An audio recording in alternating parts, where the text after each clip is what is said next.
আসসালামু আলাইকুম। দেখেন আমার সেই ছোট্ট টবের পাট শাক অনেক বড় বড় হয়ে গেছে আর অনেক সুন্দর হয়েছে।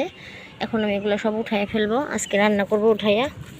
এগুলো সব উঠাইয়া আবার লাগাবো ইনশাল্লাহ, কিন্তু এগুলো আর রাখবো না, বেশি বড় হইলে পরে বাড়তি হয়ে যাব, এই কারণে উঠাইয়া ফেলবো। দেখেন কত এগুলো উঠাইতে কিন্তু ভালোই লাগতেছে, কিন্তু ওই পাঁচমিশালি শাকের সাথে যেই পাটগুলো লাগাইছিলাম ওই পাট শাকগুলো উঠাইতে যাই একেবারে আমার বাগান তছনছ হয়ে গেছে।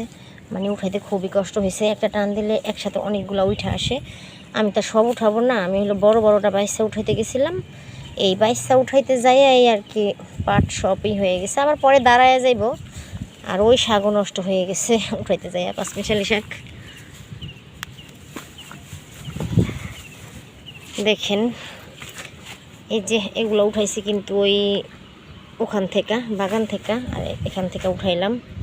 অনেক শাক হয়েছে কিন্তু মাশাল্লাহ। এই যে আরও কয়টা রয়েছে,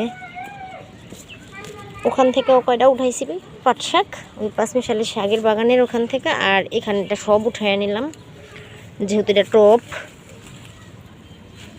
দেখেন কত শাক উঠাইছি, অনেক শাক